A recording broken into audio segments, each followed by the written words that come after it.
Hey, what's going on, guys? It is Basoki. We're back again. I know we're like 8 seasons late on this, but I mean, hey, we're here. So Exactly. we've got we were trying to decide if we should wait and do just the last episode. But the only problem I personally could see with that is then we only have like one video on it.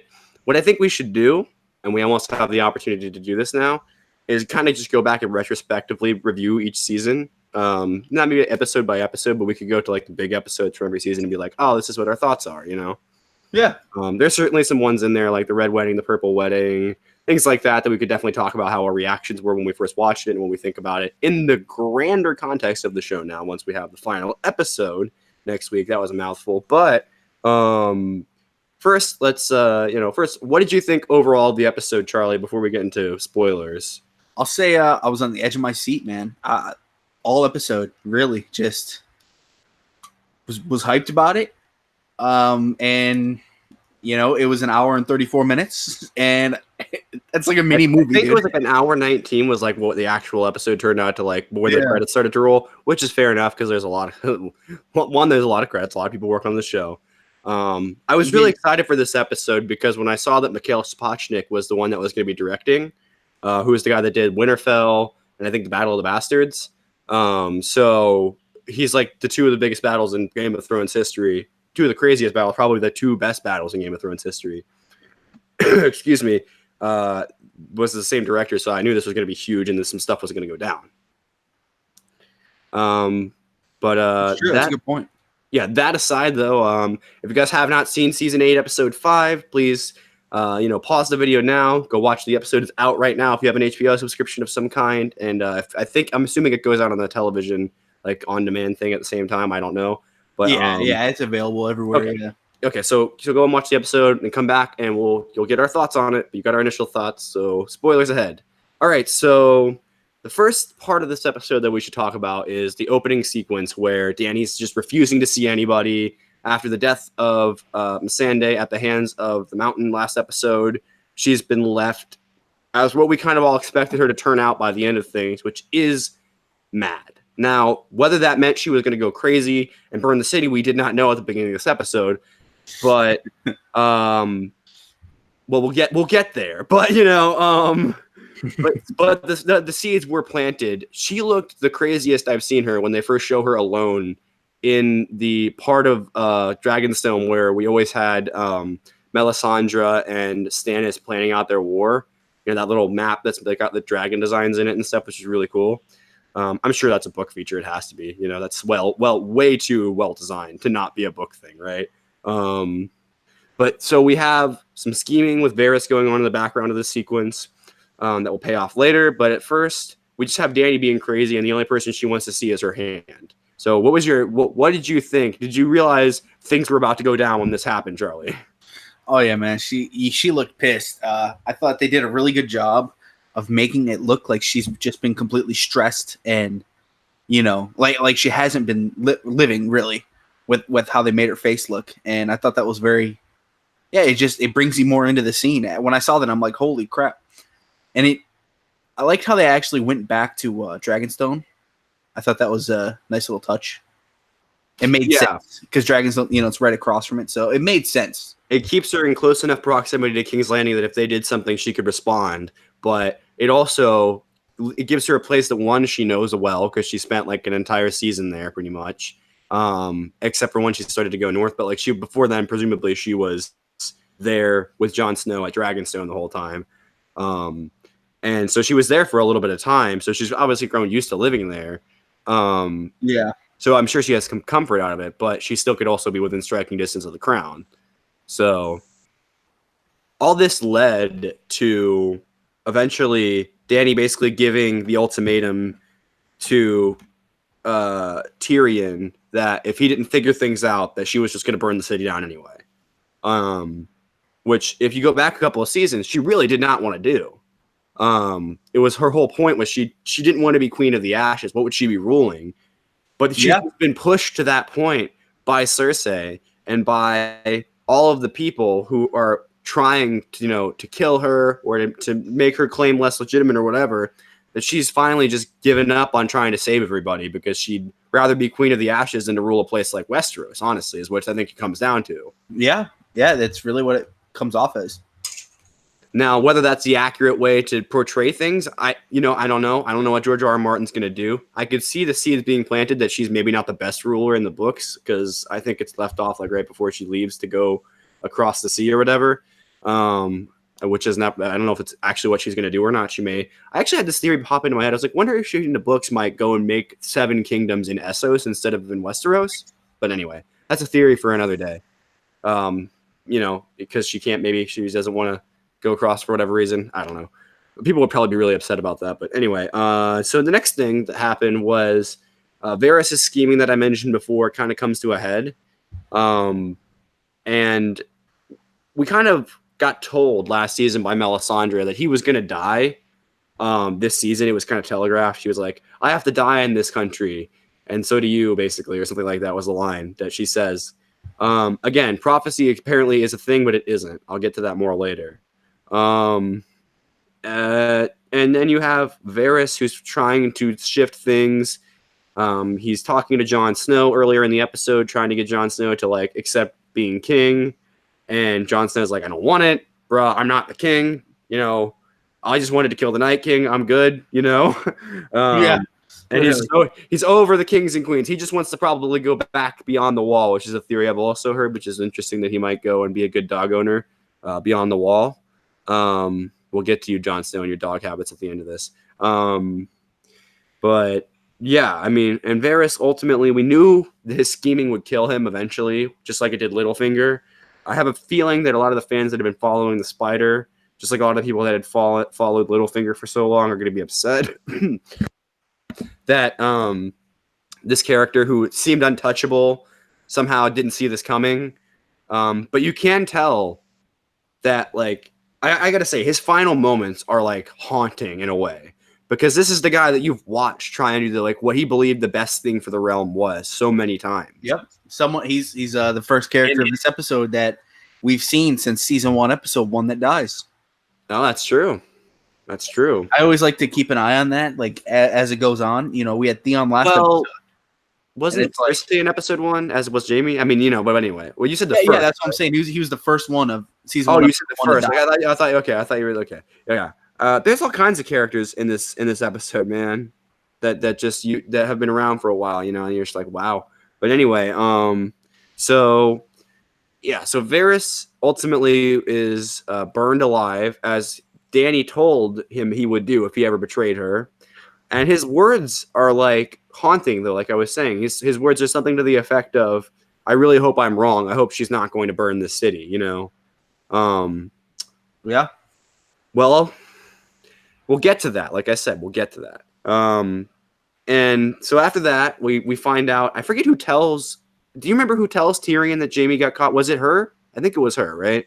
Yep. Yeah.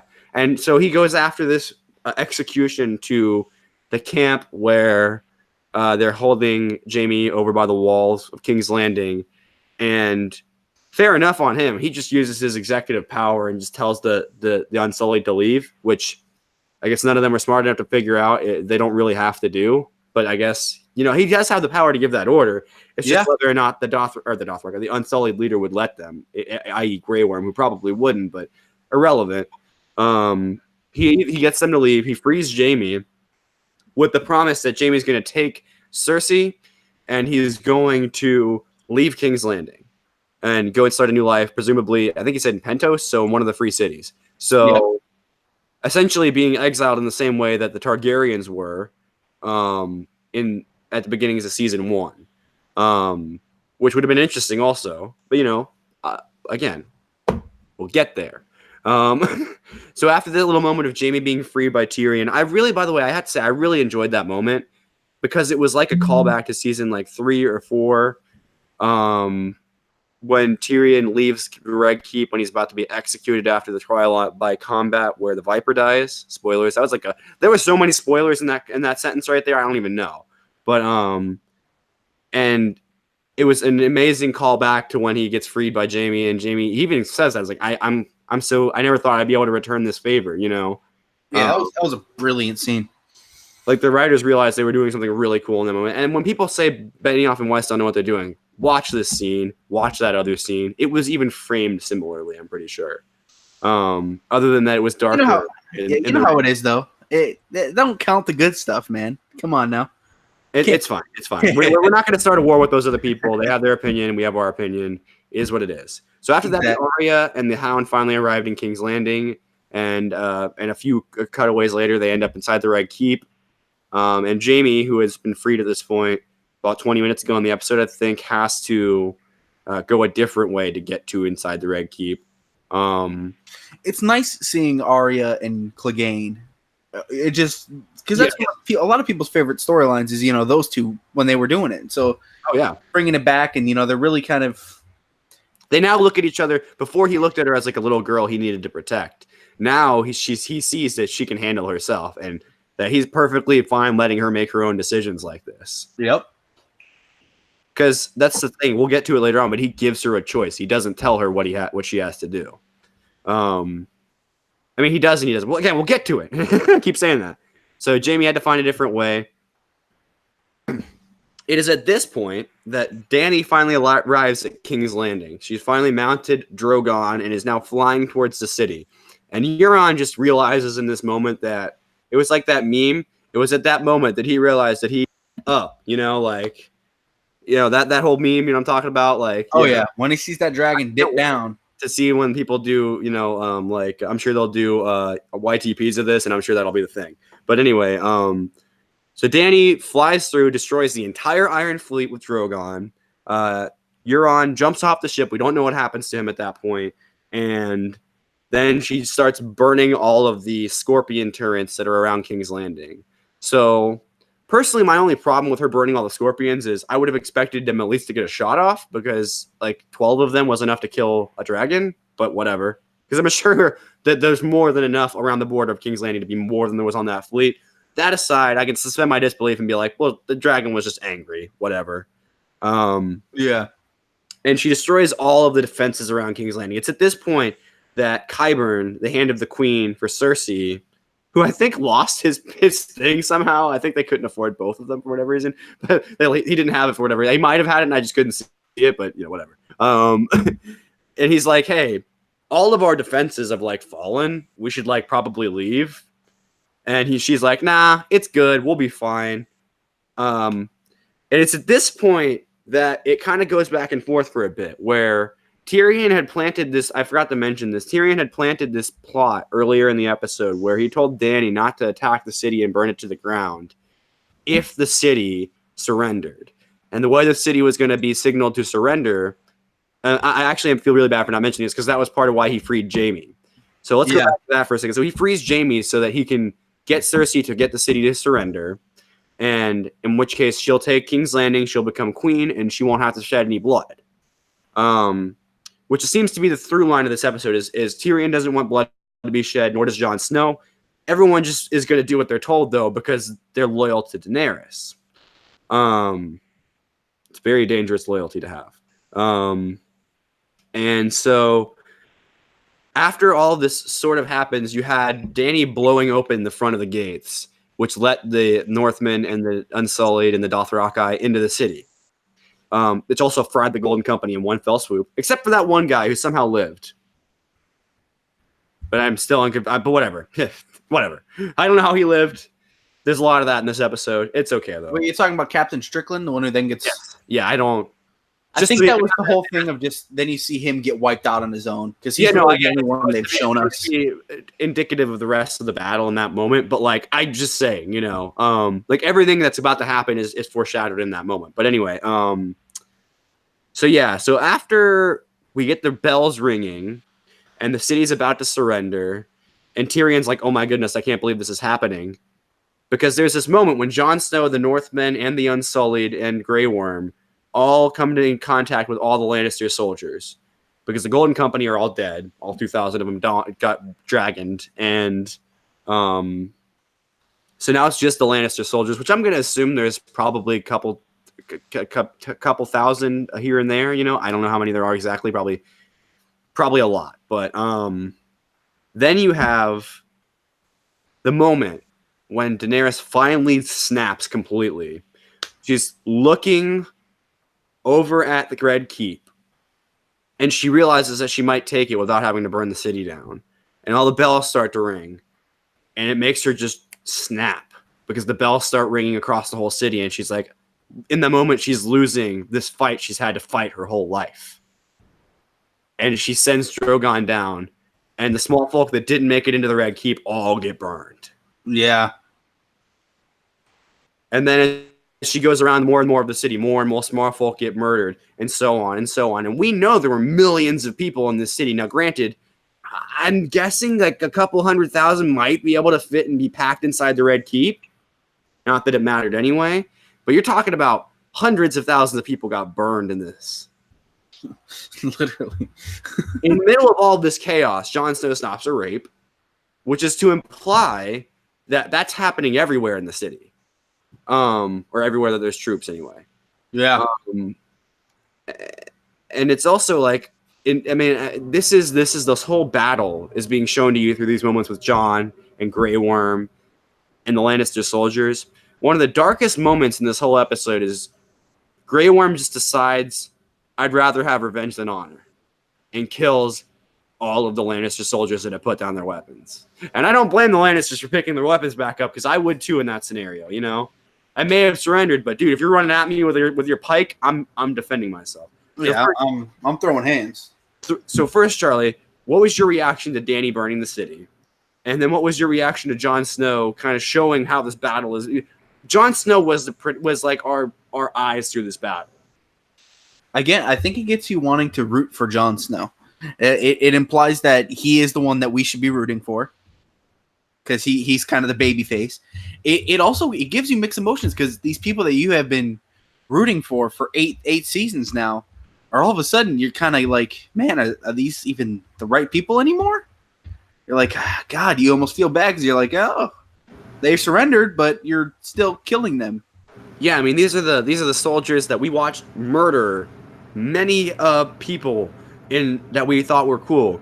These are the guys that shot freaking Grey Wind back in season whatever that was, season 3. You know? Yeah, man. It gives you so many mixed emotions, and you're like, wow. But you would still not burn them or stab them to death for no reason, because they surrendered. That's the thing, is that the reason why, by the way, there is so much significance in the Northmen doing this is because of the whole Red Wedding. The whole Red Wedding is a reference to the I can't think of the name, the massacre it's in one of the Highland countries. I don't want to get it wrong off the top of my head, so I'm just going to say the Highland countries.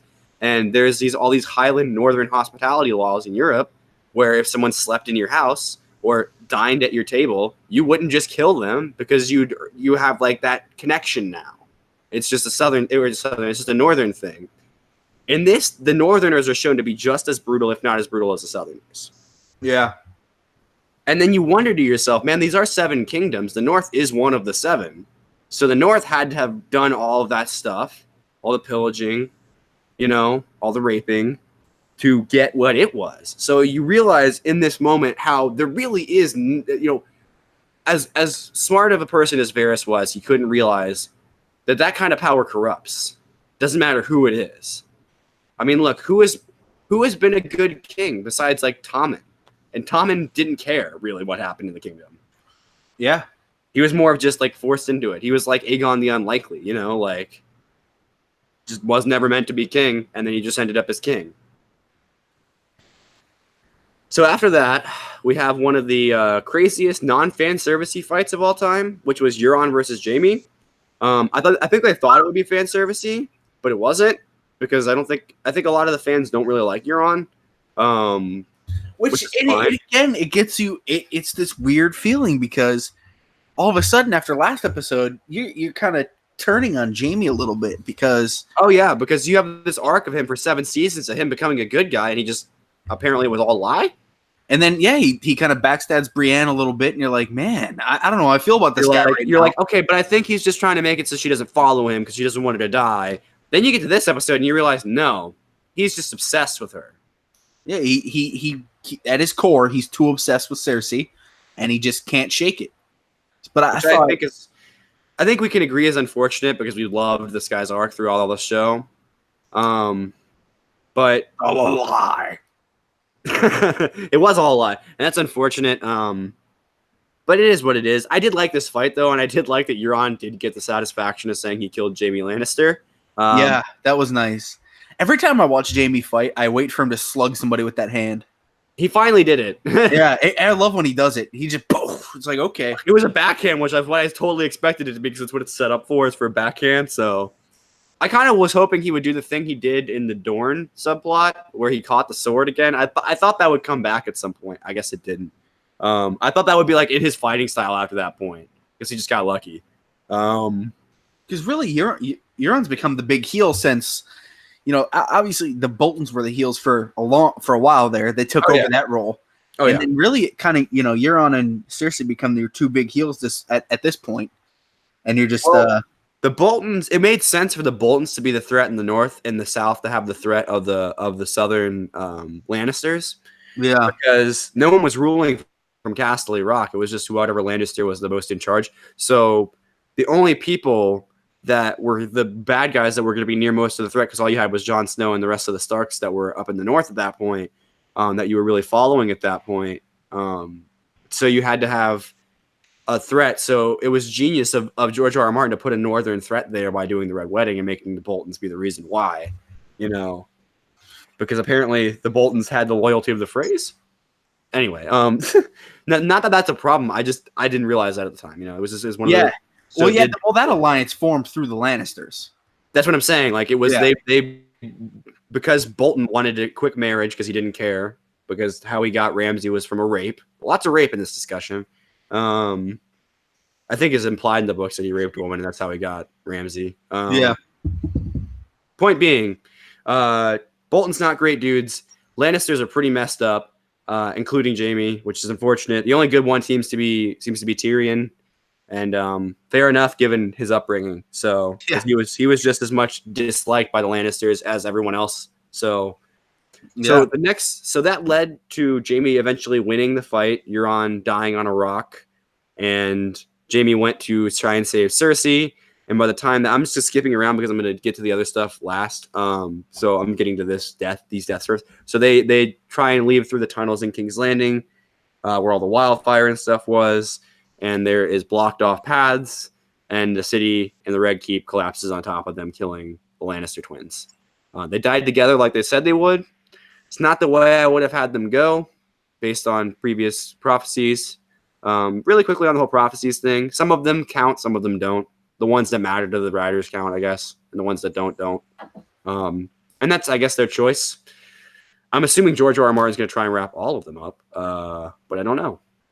He may never wrap anything up. Who knows? So after it was really before in the episode chronologically, but we had Clegane Bowl finally, the payoff of the Mountain and the Hound finally showing off how powerful each other are. We finally got to see what the Mountain's face looks like. Oh my God, that's an ugly son of a bitch. I mean, Hep for Julius Bjornsson is a pretty, decent. I mean, for a gigantic man, he's an okay looking dude. As okay looking. Oh yeah. Well, I'm saying like but but what they did to his face, he did not. It didn't even look like the same man. When he kills the hand, oh my God, that popped me, dude. Oh yeah, that is such a brutal, awesome scene. That was my theory for as soon as he brought him back, I was like, "There's no way he has complete control over this dude. That's not how undead people work in this show." They either are fully alive or they're not. You just see him smash his head into the back of the rock. His skull just completely cracks, and you just see it flying everywhere. Point out that pretty much nothing killed the Mountain in this scene. How do we know he can't survive Dragon's Fire? He might be a secret Targaryen. Hey, man. I thought Clegane getting finally just pushing him through the wall, and they die.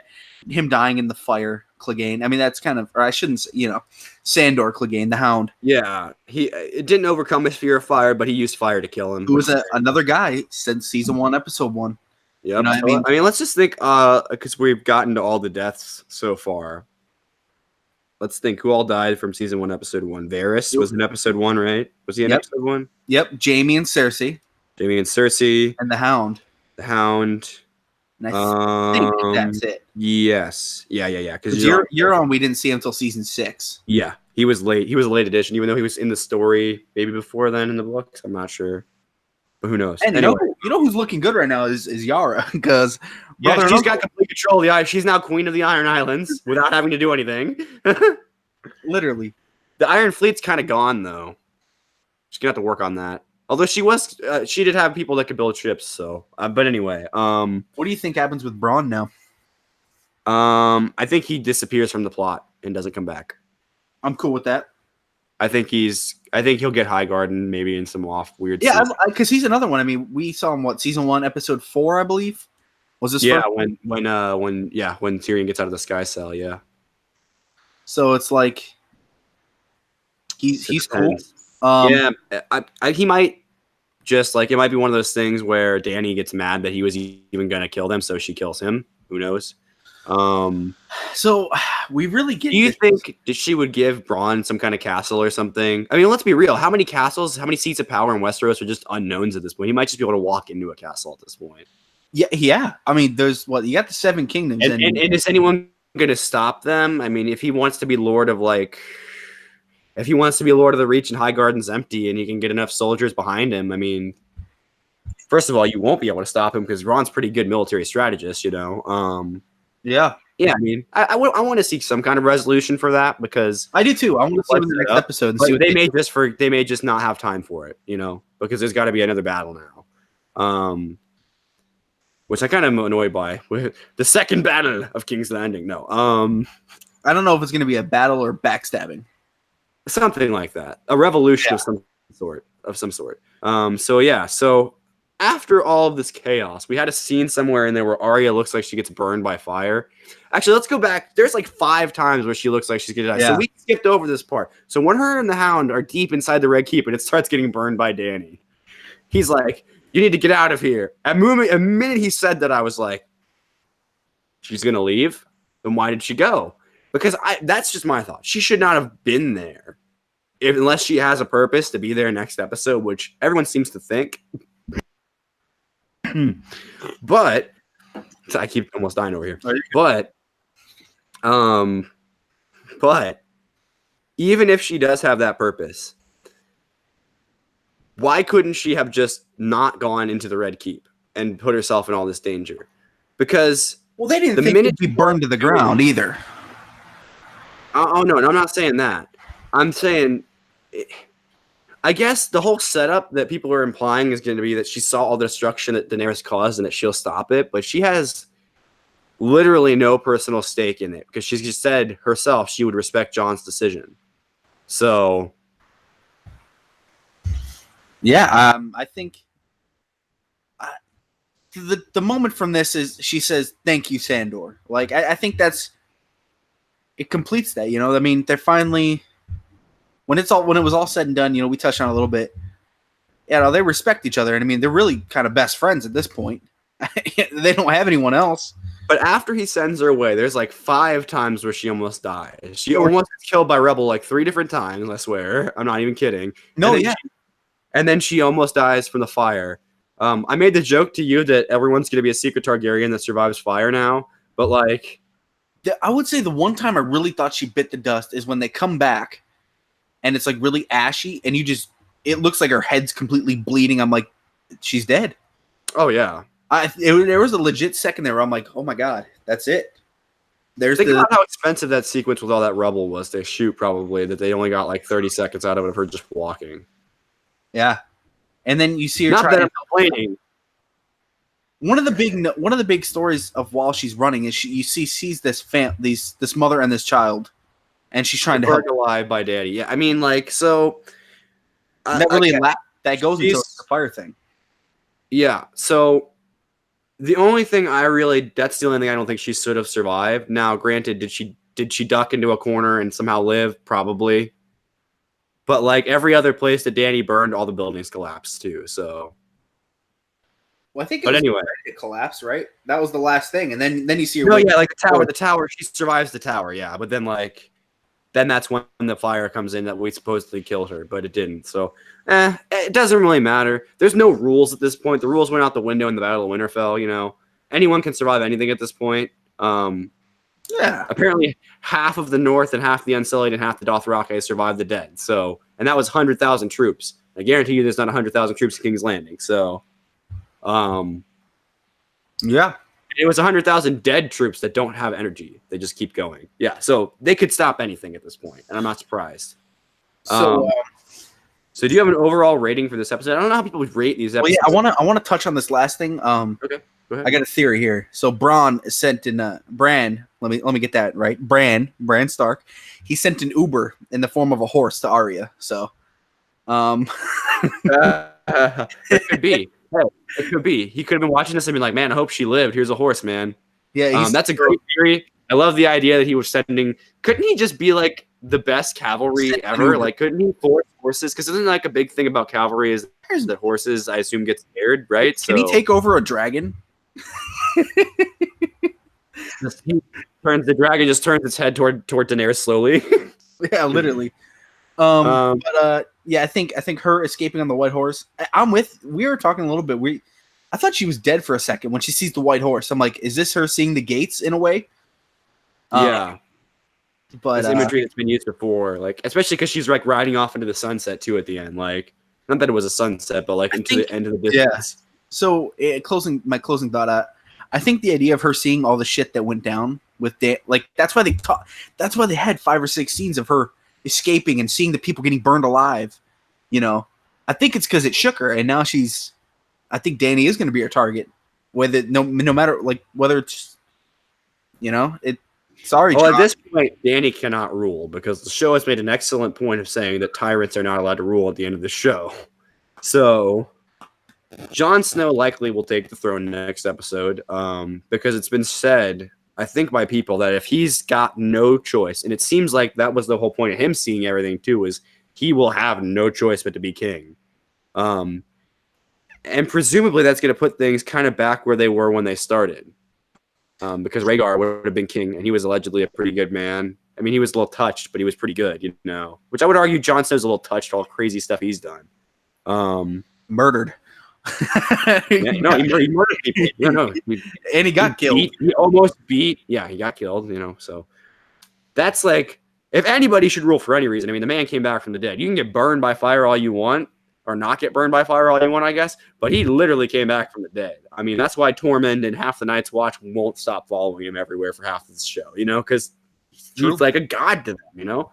Shout out that young man Grey Worm, man. Everyone thought he was going to be dead for so. Yeah, he's one of those guys. I thought the mountain was going to squish his head.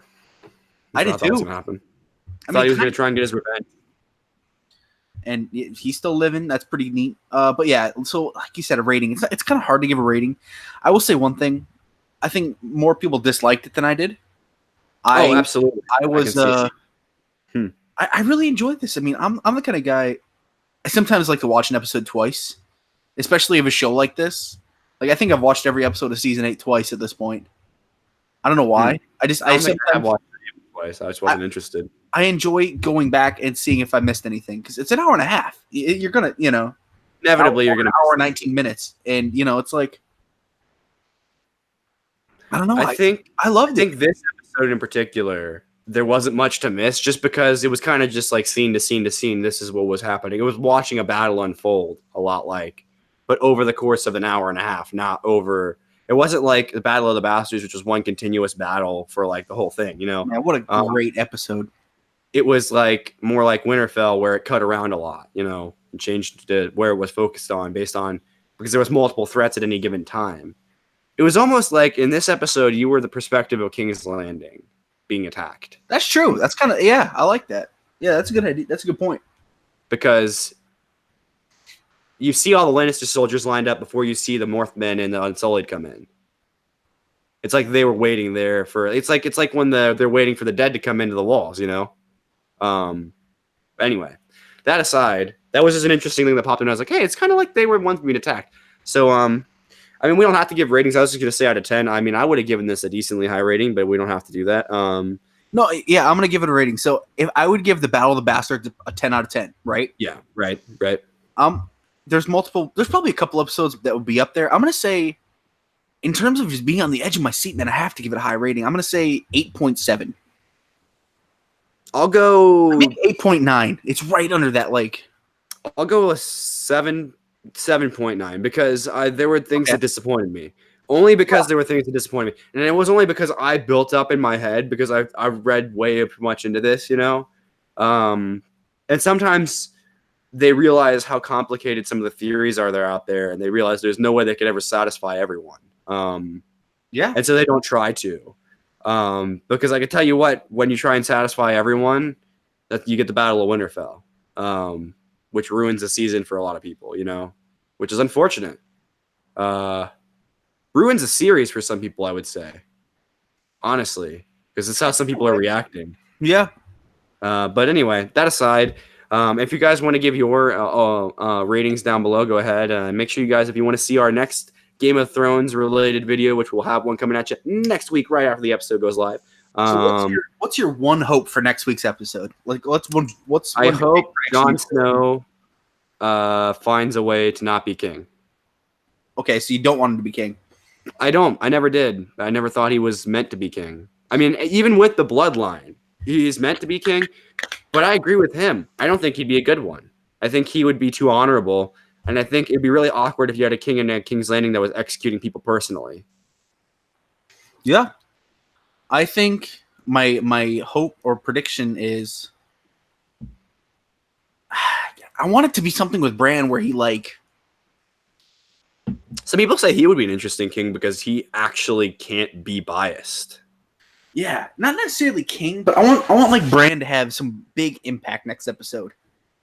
Does that make sense? Absolutely. He's going to know everything that happened in this battle. I want him to have a big impact next episode. That's I wonder how long he takes to know information after something happens. Like if it's an hour or if it's like immediately like 60 seconds after the battle or even as soon as it's over, he knows. I don't know how that works. Yeah, he might be seeing it while it's happening. Like we don't know. No, I don't think it works like that. He always sees things in the past. I just don't know how quickly the past updates. Like I don't know if it's like I don't know if he has to manually like be like, all right, now I got to get all the memories of the people from the Battle of King's Landing.